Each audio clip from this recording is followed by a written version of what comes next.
In the headlines, INEC to issue certificates of return to governors-elect, deputy governors-elect and state assembly members-elect on Wednesday. APC begins screening of aspirants for Kogi, Bayelsa and Imo governorship elections scheduled for November. Commercial banks comply with Central Bank of Nigeria's directives, attend to customers. On the foreign scene, another boat sinks off Tunisia, killing 19 African asylum seekers. Hello and welcome to Trust TV News Updates. I am Martia Umar.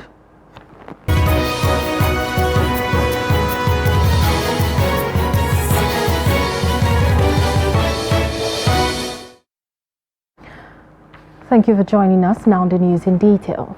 The Independent National Electoral Commission, INEC, says it will issue certificates of return to newly elected governors, deputy governors-elect and state assembly members-elect from Wednesday to Friday. In a statement on Saturday, INEC National Commissioner Festus Okoye said, by the provisions of Section 72 subsection 1 of the Electoral Act 2022, the Commission is mandated to issue a certificate of return within 14 days to every candidate who has been returned elected under the law. He says specific dates for the issuance of the certificate shall be communicated to those elected by the resident electoral commissioners and administrative secretaries of the various states. The All Progressives Congress APC has commenced the screening of aspirants who obtained expression of interest and nomination forms ahead of Kogi, Bayelsa and Imo governorship elections slated for November. The screening exercise started on Saturday in Abuja with the former Executive Director, Rural Electrification Agency, Sanusi Ohiari, for Kogi and the Minister of State for Petroleum, Timothy Silva, for Bayelsa. Addressing newsmen shortly after his screening, Ohiari expressed optimism that he would pass the screening and emerge the party's candidate for the Kogi governorship election. And now to Lagos, where some residents have urged newly elected leaders in the just concluded elections to work towards unifying the country and its people. Among them is the Chief Imam 1004 Mosque in Victoria Island, Lagos, who told Trust TV that the ethnic politics that was played during the general election is unfortunate and affecting relationships between ethnic groups. Hence, all hands must be on deck to unify the country and its people. Abbas Ibrahim Dalibi now reports. Some Nigerians are worried about the ethno-religious politics that was played in the just concluded elections and how it is affecting the relationships between different ethnic groups in the country.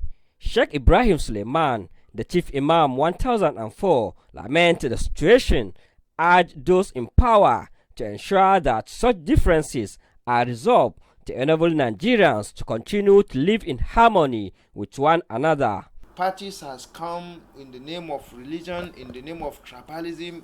They come out with unexpected, thinking that make us to think otherwise. What we are expecting from the governor is to bring close to the Ummah, to relate to all the Ummah, so that we already know that he's doing that, but this time around it should be different, because he know that the throne is almost falling. Also, Abdul Hadi Sani, the special assistant to the Ogun State Governor on inter-ethnic affairs, said the high level of disunity among Nigerians was seen during the elections, adding that there is need for warring parties to shift their sort of ethnicity. We have disunity, a whole lot of issues. So every leader that's been elected, I'm very sure is quite aware of all these issues, and we have to swift into action immediately to remedy this situation. And I'm quite happy all the leaders that have received a certificate. Most of them, if not all, the first thing that we say, this is the healing moment. The election has come and gone. we have to call ourselves together to the round table and see how to move our state and our country at large to the promised land. The whole lot of issue we are having is enough for us to face, not to start fighting ourselves again. The Sarkin Hausawa of Marine Beach in Apapa, Alamu Abdullahi, disclosed that since the elections has come and gone, those that won should carry along everyone in the task of building the nation. He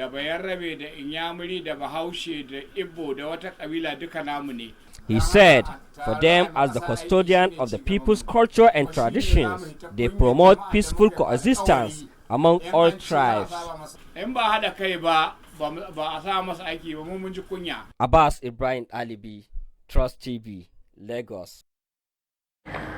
Commercial banks have extended their services to weekends as part of efforts to make cash available to Nigerians. The weekend banking is sequel to the CBN directive to deposit money banked following the order by the National President of the Nigerian Labour Congress that workers should picket CBN branches across the nation to protest the biting cash crunch. The report.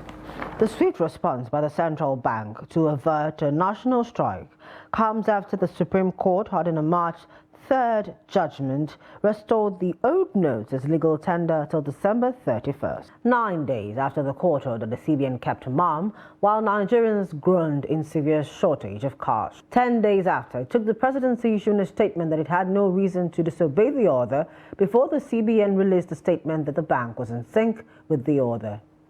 Despite promises to release cash, nothing significant happened. However, it would seem all that was needed was a directive from the Nigerian Labour Congress to workers to picket all CBN branches in the country in order to get things done. Indeed, things got done, as this consequently made the CBN to other deposit money banks to work during the weekend to ensure that sufficient cash is made available to Nigerians. A visit to some banks in Nigeria's capital city revealed that banking services were being provided in some branches. Some residents told Trust TV that the weekend banking is a welcome development as it will help ease the cash scarcity crisis. What I'm seeing in bank now is not too much queue. If the bank can work on Saturday, even 2 hours is more better than other days. Today, that's just very simple and nice. You'll be online, your turn rate, you just collect money and go. If the bank can work even 2 hours, it will be enough to serve public. They pay me very easy, they pay me, but actually they don't pay me what I want, but the one they pay me, it will be okay for me today. Now I think the CBN have done what they are supposed to do. There is money now. If you want anything less than 40,000, you can use the ATM. While anything be above 50,000, if you enter inside the bank, they will give you up to 50,000. I think that is a very welcome development for everybody. They've done a lot of work as people will withdraw 40 or 20 amounts anyone where what. But I think I know one you withdraw 100 for you, but from 40 down. So everything is okay. Others commended the level of compliance by banks, noting that they are hopeful that in the days ahead, things will change for the better. I wasn't inside the banking hall, but I went to withdraw through the ATM machine, and of course everything is fine. You know, initial stage, but I think the withdrawal limit per day was 10,000 naira, but now things have really improved. So we are able to withdraw 40,000 naira to go now. Like we withdraw 20,000 naira twice. That is for GT to GT. But for other bank, it doesn't work for other bank. I came in, I spent like 30 minutes, everything was moving smoothly. But the problem with the ATM, it was only paying that one particular bank. You know, ATM from other banks, it wasn't accepting it. So I had to go into the banking hall, but everything was smooth. However, our camera captured some branches of commercial banks under locks, a clear breach of the CBN's directive, but whether these erring banks will be sanctioned is a story for another. Chamakama4, Trust Television, Abuja. Meanwhile, Lagosians have been reacting to the compliance by the commercial banks to the order issued by the Central Bank of Nigeria, CBN, on the release of cash to customers. A crew monitored compliance in Lagos and reports that residents are glad that life will return to normal in the days ahead. The report. There's now a sense of relief among Nigerian citizens as commercial banks in the country are now keying into the order of the Central Bank of Nigeria to open for operation on Saturdays and Sundays to meet the demands of their customers as part of coordinated efforts to ensure the circulation of more notes. Some Lagos residents add their views to the new development. I haven't been seeing the situation right now. Concerning the money, the cashless money, right away. The bank is doing well. They are trying. I just went from the bank. I came back from bank right away, and I discovered that the things is good. The bank are paying. They are giving out a little by little. They are coming up. I have my own cash as well. I collected a little money. I could lay my hand on them in the bank, and it's okay. Everything is working, and I believe that this is going to be all right. So just let's keep moving. They are not giving out cash. It's just few banks that are obeying the law. Other banks are not obeying. Banks like UBA, they are not obeying. Access Bank, that one is nowhere to go about. They are not giving out any cash. And if you want to talk about Sterling Bank, is the only bank that are giving out cash, and the queue there is just too much. So that is all I can say about it. Those who spoke called on the CBN to ensure total compliance, as some banks did not comply. I want CBN to do. I want them to pump money for the whole bank. So because the scarce money is too much, because we are suffering too much. So I won't make the pump money. So if they start like that, the Wednesday, everybody will go slack. Because I will join them. Why people are not seeing cash, is not good like that. It's not much enough in our country. And I think it's a great idea for CBN to give this kind of order.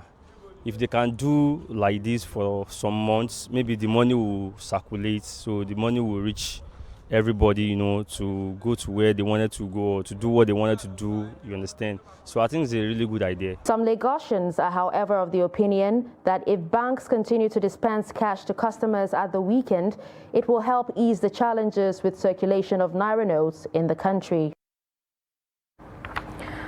Former President Olusegun Obasanjo has condemned the persistent aversion to people of southeastern extraction, which he describes as Igbophobia. Speaking at an event in Anambra State to commemorate Governor Chukwuma Soludo's 1 year in office, Obasanjo recalled his work with the Professor of Economics as well as the current Director General of the World Trade Organization, Ngozi Okonjo-Iweala. The former president stated that Soludo, who worked closely with him as an economic advisor, never misadvised him, adding that the economist's performance impressed him so much so that he was asked to lead the Apex Bank. According to the 85-year-old statesman, Soludo was the second Nigerian CBN governor who was not a commercial banker of some sort. Among the dignitaries were the former governor of Anambra State and presidential candidate of the Labour Party, LP, in the February 25th election, Peter Obi, first civilian governor of the state, Chukwuemeka Eziefe, Emmanuel Anyanwu, who was chairman of the occasion, and leaders of various political parties in the country, including the national chairman of the ruling All Progressives Grand Alliance, APGA, in the state, Victor Oye. The National Orientation Agency has begun a nationwide sensitization and advocacy to educate Nigerians on the forthcoming national population and housing census. Director General of the agency, Garba Abari, disclosed this on Sunday in Abuja. He said the sensitization is to enlighten the public on the importance of census towards national planning and development. Abari, who is a member of the National Publicity and Advocacy Committee for the Census, said the National Population Commission has an elaborate publicity in the media advocacy for plan that will saturate the airwaves effective on Sunday.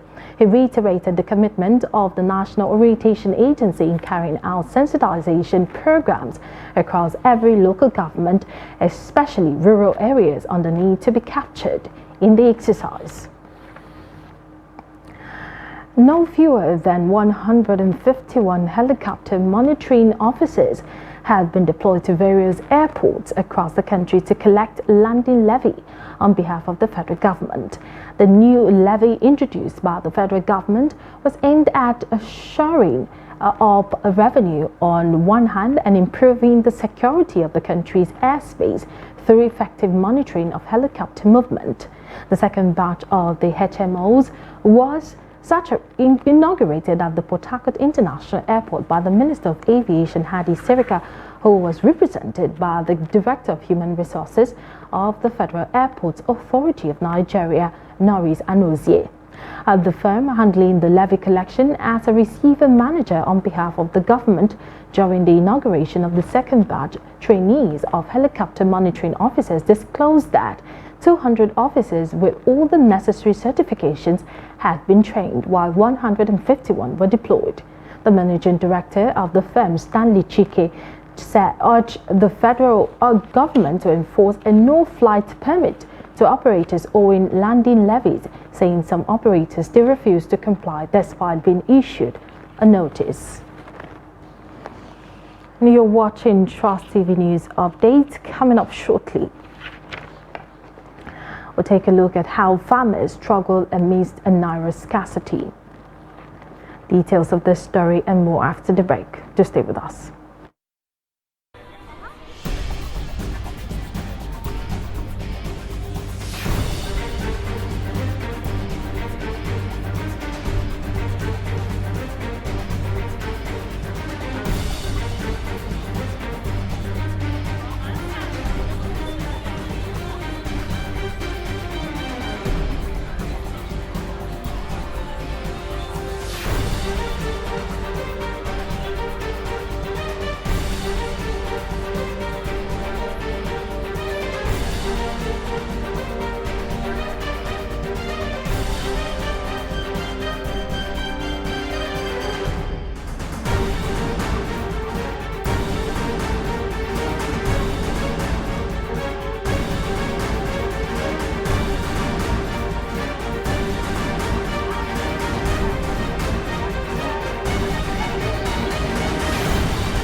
Trust TV, documenting the Nigerian story.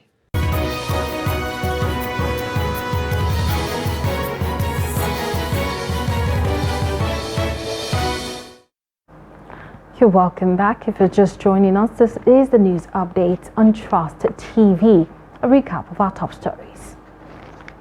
We told you earlier that INEC issues certificates of return to governors-elect, deputy governors-elect and state assembly members-elect Wednesday. And the APC begins screening of aspirants for Kogi, Bayelsa and Imo governorship elections scheduled for November. Moving on to other stories, many farmers in Katsina State engage in both rainy and dry season farming. However, irrigation farmers in the state are counting losses as a result of the cash crunch, which has forced many to abandon their farms. The farmers say they cannot access farm inputs without cash, and the merchants buying their farm produce after harvest are also coming without cash. Abdullahi Ahmadi met some of the irrigation farmers in Keita local government border with Niger Republic and shared their experience. Here's a report.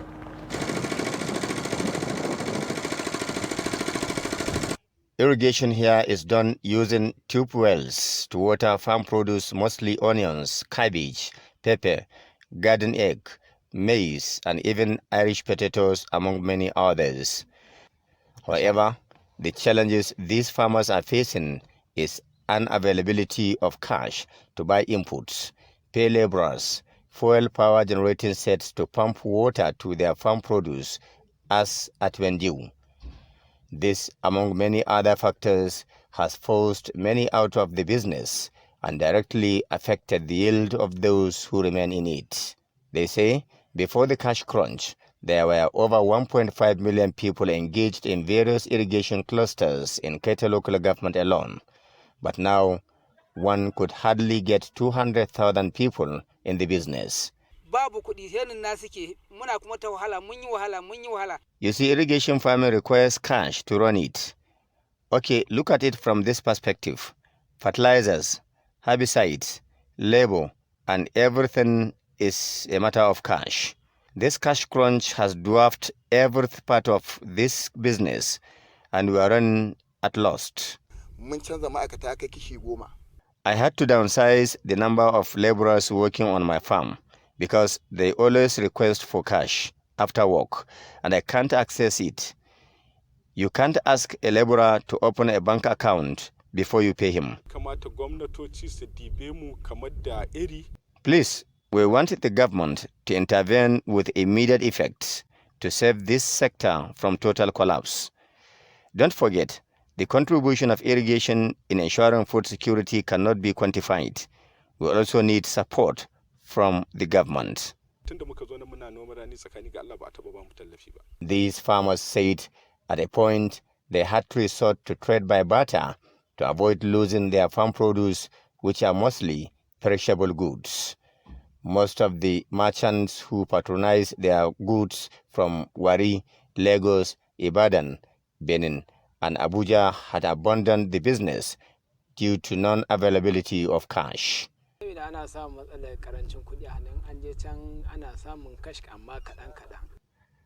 I bought these goods without cash, with agreement that if I sold it in Lagos, I will pay on return. This was not the case in the past. It was on cash and carry basis. The story of cash will soon be available for business to flourish may not be good news to many Katsina residents, and they have been waiting for long without anything. Abdullahi Ismayamadi, Trust Television News, Katsina. Maiduguri residents say that they are having a hard time with the harsh weather condition of the month of March. According to them, heat is also having a slight impact to the mandatory rites of the Ramadan fasting. Beatrice Kurti in this report speaks to some of the residents on how they're coping with the heat. Take a look. The month of March is the beginning period of the hot season where it gets extra sunny and makes life pretty much difficult for residents.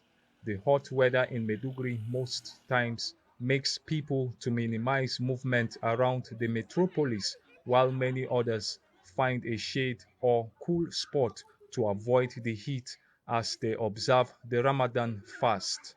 Feeling comfortable, yes. Yes, I just keep myself under the shade if the sun rises to 12 till 4, then at least I'll move my activities. By then the sun has been cooled down, the temperature has been down by 4.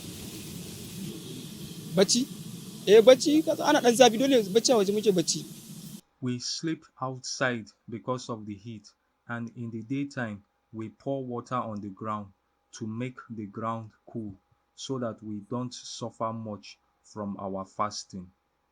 Basically what I can say, this weather of this year is very, very harsh, more than the previous years. Because in the previous years, we have started getting rainfall around that time, when the fasting was around 15 or 13. Then we started getting rainfall, so the weather is very conducive. But for this time around now, this is the third day now we are doing the fasting now. And a lot of places are having rain, but here in Maiduguri we are still awaiting to see the rain. Rain has fallen in Gamborungala, an area of Goza, rain has fallen down. Dambua rain has fallen down, so but we are still expecting our one too. Although the availability of electricity in town is cushioning the impact of the heat, the scarcity of cash is another challenge many are grappling with. Cashless policy. It's a cashless policy, so that is our hardship that we are suffering. You have money in your account, but you cannot access, and then even the network, it has a lot of challenges. We are facing a lot of challenges because you will buy something, you can transfer, and the transfer will not it's not effective when you go to the bank, the queue is very, very long and you can't get cash. You will stand for hours and you wouldn't be able to withdraw any money. Many residents will have to bear the present weather condition for 3 months till the rainy season sets in. Bitrus Kuruti, Trust TV News, Maiduguri. And now for news outside Nigeria, at least 19 refugees and migrants from sub-Saharan Africa have drowned off the coast of Tunisia while trying to cross the Mediterranean to Italy. According to a human rights group, news of the deaths came early on Sunday, as reports saying more than 2,000 asylum seekers had arrived on the Italian island of Lampedusa within 24 hours. An official at the Forum for Social and Economic Rights, Ramdan Ben Amo, said the deaths occurred when a boat carrying the refugees and migrants sank off the coast of Tunisia's Mahdia after a journey that started from Sfax beaches. He said the Tunisian Coast Guard was able to rescue 5 people from the boat. Tunisian authorities were not immediately available for comment. In the last 4 days, at least 5 boats carrying refugees and migrants have sunk off the southern city of Sfax, leaving 67 missing and 9 dead. And in sports, Nigeria's Super Falcons have retained the top spot in Africa after moving up 3 places in the latest FIFA rankings of women's international teams. The Nigerian side have struggled in recent months, winning only once in their last 8 matches, dating back to their 2022 African Women's Cup of Nations quarterfinal against Cameroon. They have only defeated Costa Rica in the 2023 Women's Revelations Cup, having previously lost 6 consecutive matches, including earlier Revelations Cup matches, international friendlies and the semi-finals and the final of the 2022 African Women's Cup of Nations. And despite their recent dismissal performance, the Super Falcons moved up 3 spots in the FIFA rankings from 45th to 42nd in March. They are ranked 42nd ahead of South Africa, 54th, at the reigning African champions Morocco, 73rd, and the runner-up at the 2022 African Women's Cup of Nations and Zambia, 77th, who finished 3rd. And that brings us to the end of the news update at this hour. For more, you can follow us across all our social media platforms. I am Martia Umar. On behalf of the news crew, thank you for watching and stay tuned.